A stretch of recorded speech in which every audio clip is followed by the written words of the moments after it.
ಕುಂದಗೋಳ ಪಂಚಮಸಾಲಿ ಪೀಠದ ಜಗದ್ಗುರು ಶ್ರೀ ಜಯ ಮೃತ್ಯುಂಜಯ ಸ್ವಾಮೀಜಿಗಳ ವಿರುದ್ಧ ಅವಹೇಳನಕಾರಿ ಮಾತುಗಳನ್ನಾಡಿ ನಿಂದಿಸಿರುವ ಸಚಿವ ವಿಜಯಾನಂದ ಕಾಶಪ್ಪನವರ ನಡೆ ಖಂಡಿಸಿ ಕುಂದಗೋಳ ತಾಲೂಕು ಪಂಚಮಸಾಲಿ ಸಮುದಾಯದ ವತಿಯಿಂದ ಬೃಹತ್ ಪ್ರತಿಭಟನೆ ನಡೆಸಲಾಯಿತು.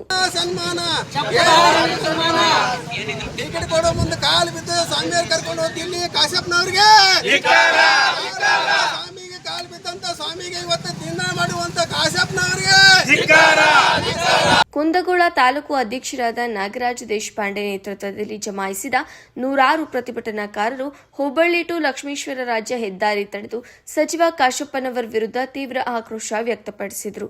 ರಸ್ತೆಯಲ್ಲೇ ಸಚಿವರ ಪ್ರತಿಕೃತಿಯನ್ನ ದಹಿಸಿ ಕೀಳುಮಟ್ಟದ ರಾಜಕೀಯದ ವಿರುದ್ಧ ಘೋಷಣೆಗಳನ್ನು ಕೂಗಿದ್ರು.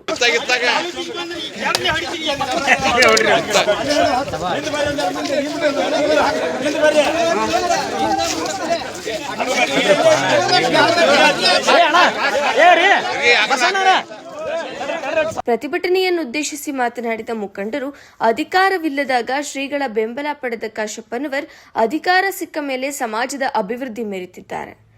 ಹಾಗಲಿರುಳೆನ್ನದೆ 2A ಮೀಸಲಾತಿಗಾಗಿ 6 ಬಾರಿ ಪಾದಯಾತ್ರೆ ಮಾಡಿ ಸಮಾಜವನ್ನ ಸಂಘಟಿಸಿದ ಜಯ ಮೃತ್ಯುಂಜಯ ಸ್ವಾಮೀಜಿಗಳ ಮೇಲೆ ನಿರಂತರವಾಗಿ ಅಪವಾದ ಹೊರಿಸಲಾಗುತ್ತಿದೆ ಎಂದು ಆಕ್ರೋಶ ಹೊರಹಾಕಿದರು. ವರದಿ ಗಾಳೆಪ್ಪ ಹೆಚ್ ಹರಿಜನ್, ಗದಗ. ನಾವೆಲ್ಲ ಪಂಚಮಸಾಲಿ ಸಮಾಜ ಎಲ್ಲ ತಾಲೂಕು ಹಳ್ಳಿಯಿಂದ ಎಲ್ಲ ಬಂದರು, ಹಿರಿಯರು ಬಂದರು, ಕುಂದಗೋಳದ ಪ್ರಮುಖರು ಬಂದರು.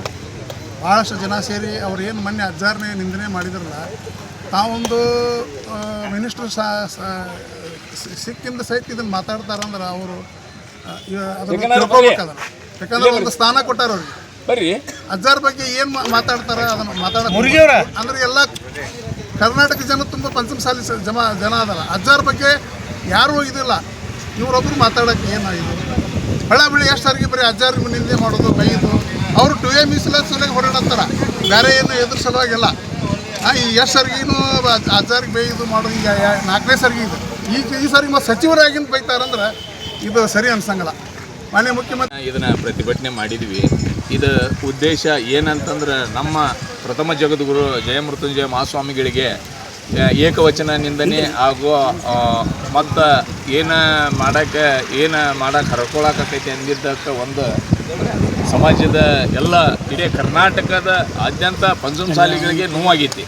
ಒಂದೇದ್ದು ಏನಂತಾರೆ, ನಮ್ಮ ಜಗದ್ಗುರುವಿನಿಂದ ಇಡೀ ಕರ್ನಾಟಕ ಪಂಚಮಸಾಲಿ ಐತಿ. ನಮ್ಮ ಗುರುಗಳು ಯಾರೋ ಒಂದು ಮಿನಿಸ್ಟರ್ ಆಗಕ್ಕೆ 2A ಕೇಳಕ್ಕೆ ಮಿನಿಸ್ಟರ್ ಆಗಕ್ಕೆ ಕೇಳಿಲ್ಲ, ಆದರೆ ಕೇಳಿದ್ದು ಕಾಶ್ಯಪ್ನವ್ರು 2A ಮಾಡಬೇಕನ್ನೋ ಒಂದು ಹುನ್ನಾರ ಹುಡುಕಿ ಅದಕ್ಕೆ ಮಿನಿಸ್ಟರ್ ಆದವ ಯಾರಪ್ಪ ಅಂತಂದ್ರೆ ಏಕೈಕ ವ್ಯಕ್ತಿ ಕಾಶ್ಯಪ್ನವ್ರು. ಅಲ್ಲೇ ಬಾಜುನ ಇವ್ರ ಕೂಟೆಗೆ ಹೋರಾಟ ಮಾಡಿದಾರ, ಇದೇ ವೇದಿಕೆ ಮ್ಯಾಗ ಕುಂತಾರ, ಇನ್ನೂ ಮಿನಿಸ್ಟರ್ ಆಗಿಲ್ಲ, ಯಾರು ಏನಾಗಿಲ್ಲ. ಅವಾಗ ಏನಂದ್ರು, ಮಾಡು ಇಲ್ಲ ಮಾಡಿ ಮೀಸಲಾತಿ ಪಡೆದು ಮಾಡಿ ಅಂತೇಳಿ ಅಂದು ಬಾರ್ಕೊಲ್ ಹಾಕ್ಕೊಂಡು ವೇದಿಕೆ ಮ್ಯಾಗ ಕುಂತು ಪಂಚಮಸಾಲಿ ಸಮಾಜ ಇಂಥ ಗುರುಗಳನ್ನ ಪಡೆಯೋಕೆ ಪುಣ್ಯ ಮಾಡಿತ್ತು, 7 ಜನ್ಮದ ಪುಣ್ಯ ಮಾಡಿತ್ತು, ಯಾವುದಕ್ಕೂ ಆಸೆ ಇಲ್ಲ.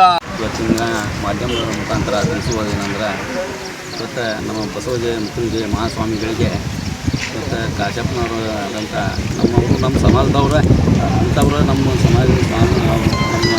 ಸಮಾಜದ ಸ್ವಾಮಿಗಳಿಗೆ ಏನೋ ಬಾಯಿ ಬಂದಂಗೆ ಮಾತಾಡ್ತಾರೆ. ಇದೆಲ್ಲ ಸರಿಯಲ್ಲ. ಯಾಕಂದ್ರೆ ಅವ್ರಿಗೆ ಅಧಿಕಾರ ಬಂದೈತಿ, ಅಧಿಕಾರದ ಮದ ತೋರ್ಸಾಕತ್ಯಾರ.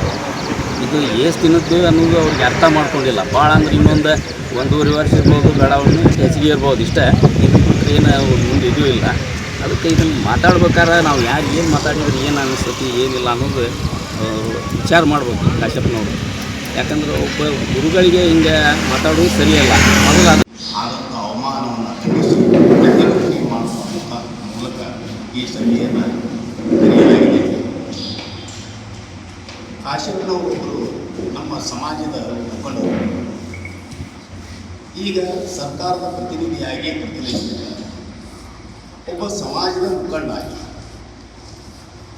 ಬೆಳಗಾವಿಯಲ್ಲಿ ನಡೆದಂಥ ಗಲಭೆಯಲ್ಲಿ ಸುಮಾರು 50ರಿಂದ 60 ಮಂದಿ ಮೇಲೆ, ಒಬ್ಬೊಬ್ಬರ ಮೇಲೆ 7-8 ಕೇಸುಗಳನ್ನು ದಾಖಲು ಮಾಡಿದ್ದಾರೆ.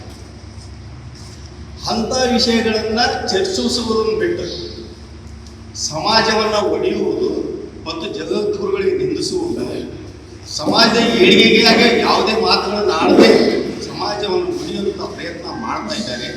ಯಾಕಂತಂದ್ರೆ ನಾವು ಮೀಸಲಾತಿ ಹೋರಾಟವನ್ನು ವಿಫಲಗೊಳಿಸುವ ಒಂದು ಹುನ್ನಾರ ಇದೆ. ಆ ಕಾರಣಕ್ಕಾಗಿ ಇನ್ನಾದ್ರೂ ಸಮಾಜದಲ್ಲಿ ಕಳಕಳಿ ಇಟ್ಟುಕೊಂಡು ಈ ಕಾಶ್ಯಪ್ನವರು ಸರ್ಕಾರದಲ್ಲಿ ಮುಂದುವರಿಲಿ.